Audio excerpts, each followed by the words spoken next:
birthday surprise for Father Mini Vlog. जाँदै अङ्कलको birthday surprise मनाउन एकदम खुसी छौँ हामी चाहिँ उहाँको जन्मदिन मनाउनको लागि जे होस्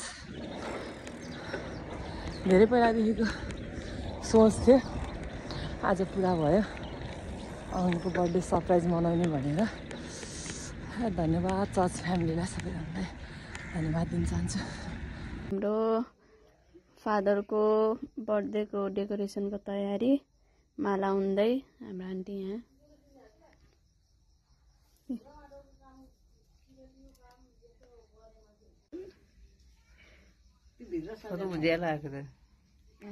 मेन डेकोरेसन माला हिजो कति घन्टा लाएर उनी अरे 5 घन्टा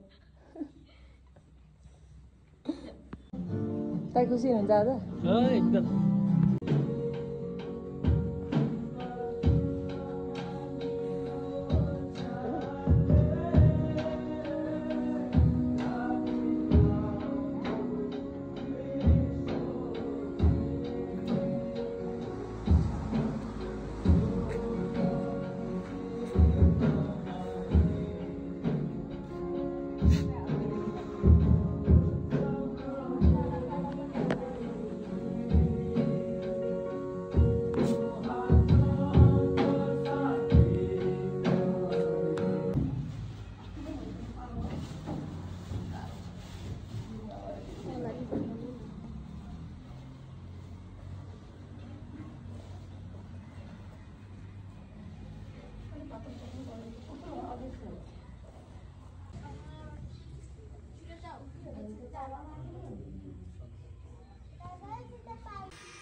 हाम्रो अङ्कलको बर्थडे सरप्राइज डेकोरेसन यहाँ जाने नजाने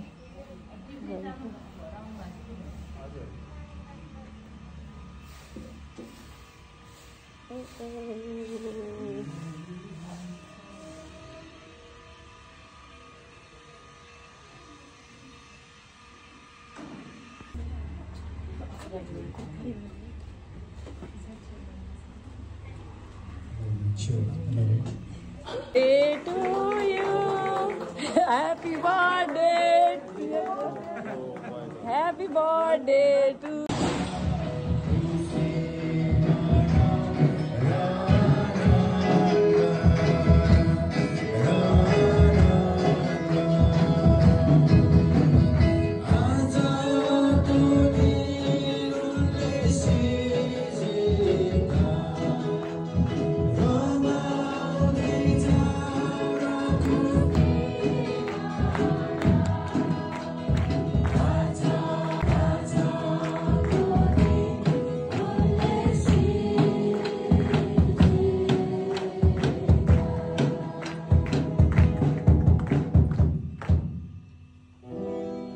परमेश्वरको वचन चाहिँ हामीलाई सुनाएको कुराहरू छ यहाँ चाहिँ त्यसकारण म यही पदलाई पढ्न चाहे फेरि म पढेँ आफ्ना अगुवाहरूको सम्झना राख जसले परमेश्वरको वचन तिमीहरूलाई सुनाए तिनीहरूका जीवनको परिणामलाई ध्यान देऊ र तिनीहरूका विश्वासको अनुकरण गर भन्ने कुरा यहाँ चाहिँ बाइबलमा लेखिएको छ त्यसकारणले गर्दाखेरि सम्झना राख्नुपर्ने कुरा जो छ यो चाहिँ अटुट छ यो कसरी अटुट छ भन्दाखेरि यो परमेश्वरको प्रेमले गर्दा अटुट छ जुन चाहिँ उहाँले चाहिँ हामीलाई परमेश्वरको प्रेम हामी ठाउँमा ल्याउनु भयो हामीलाई हुर्काउनु भयो बढाउनु भयो र हामी जतिजना छौँ होइन चितवनमा उहाँको जुन योगदानहरू छ त्यस कारणले गर्दाखेरि यो चाहिँ कहिल्यै पनि बिर्सन नहुने कुरा जुन चाहिँ आदरको योग्यको छ एउटा सम्मानको कुरा छ जुन सम्झनाको कुरा छ जुन अनुकरण गर्नुपर्ने कुराहरू छ यो चाहिँ कहिले पनि यो बाइबलले यो आफूबाट नहटा भन्ने कुरा हो है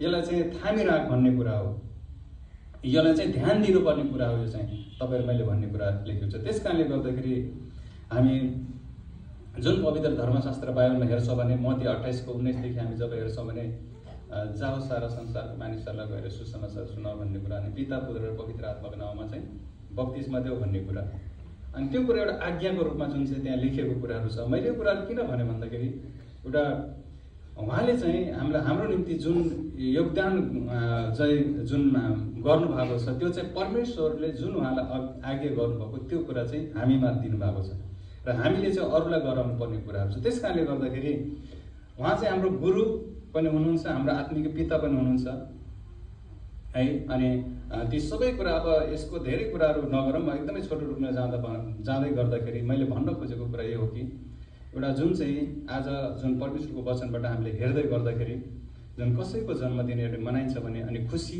एउटा तुल्याउँछ भने मागेको कुरा पाउँछौँ होइन।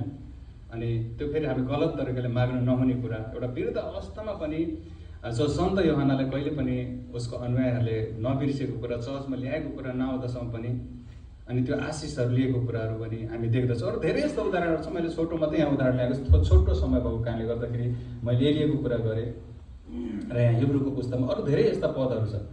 र आजको वचनबाट हामीले सिक्नुपर्ने कुरा यो हो कि हामीले चाहिँ खुसी चाहिँ एउटा तुल्याउने कुरा, जब हामी खुसी तुल्याउँछौँ भने अनि हामीले आशिष पाउँछ। र अर्को कुरा चाहिँ हामीले सिक्नुपर्ने कुरा भन्दाखेरि कहिले पनि नछोड्ने के त्यो जुन चाहिँ आदरको कुरा छ, जो सम्मानको कुराहरू छ, अनि आफ्नो अगुवालाई चाहिँ कहिले पनि नबिर्सिने कुरा, अनि उदाहरणहरूलाई पछ्याउने कुराहरूको बारेमा चाहिँ हामीलाई बाइबलले सिकाउँदछ। त्यस कारणले गर्दाखेरि उहाँको जुन योगदान छ अनि आज जुन चाहिँ यो जति यहाँ गरिएको कुराहरूबाट यही कुराहरू छ कि हाम्रो फादर जो हाम्रो आत्मिक जो बुवा हुनुहुन्छ उहाँलाई चाहिँ कसरी खुसी तुल्याउनु पर्ने कुरा, विशेष यो महत्त्वपूर्ण यो मेन पोइन्ट चाहिँ जस्तै मलाई लाग्छ है।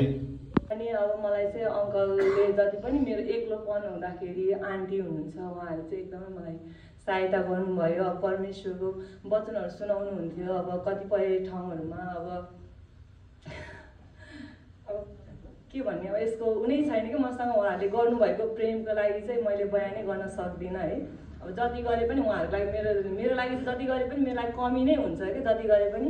यो चाहिँ मैले अङ्कलको बर्थडे एक दिन अङ्कलले वचन बाँड्नु भएको थियो, अब म त मर्छु होला, धेरै बाद दिनु होला भने मलाई कस्तो मनमा त्यो दिनमा घर गएर कस्तो मन पेट पोलेको क्या। अब हाम्रो लागि यत्रो गर्नुभयो, हामीले त उहाँको लागि के गरेको छौँ त, केही पनि गरेको छैनौँ नि त। उहाँले गर्नुभएको प्रेम, उहाँले गर्दा नि त आज हामीले यो उहाँलाई परमेश्वरलाई चिन्ने मौका पायौँ। मैले पहिलोचोटि वचन सुनेको चाहिँ मेरो फुटचोक चर्चमा चाहिँ अङ्कलबाट नै हो। मेरो साथी हुनुहुन्थ्यो कि हामीसँगै पढ्ने 11-12, अनि शनिबार चाहिँ खाली हुन्थ्यो। अनि उसले के भन्थ्यो नि, शनिबार आऊ न त, के अरे यस्तो 1-2 घन्टा हामी सङ्गति बस्छौँ भन्नुहुन्थ्यो। अनि अङ्कलले वचन सुनाउनुहुन्थ्यो कि अनि साँच्चै अनि म नन क्रिस्चियन हुँदा पनि साँच्चै परमेश्वरलाई नचिनेर चाहिँ मैले गल्ती गरेर छु जस्तो लाग्यो। अनि पछि ग्रहण गरेपछि विवाह भयो। विवाह भएपछि फेरि बिचमा चर्च आएँ, फेरि आउन छोडेँ। अनि जब जीवनमा समस्या पनि फेरि चर्च आउन थालेको छु।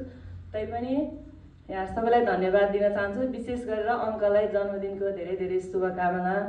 उहाँ हामीभन्दा अझै धेरै बाँच्नु भएको होस् भनेर म प्रार्थना गर्न चाहन्छु। अनि यहाँ सबैलाई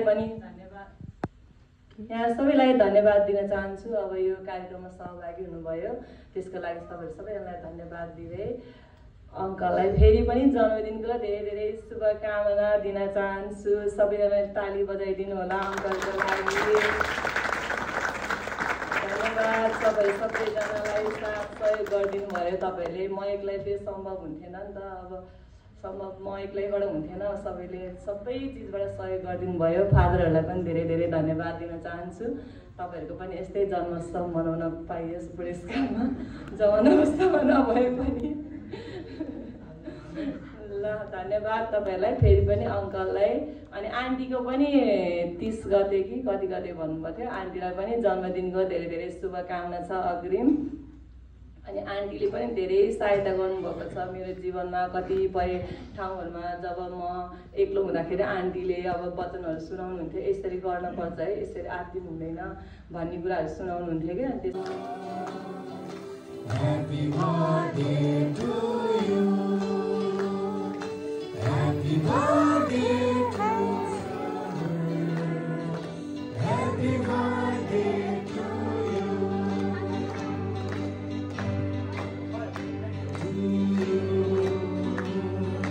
Happy birthday to you. Happy birthday to Father. Happy birthday to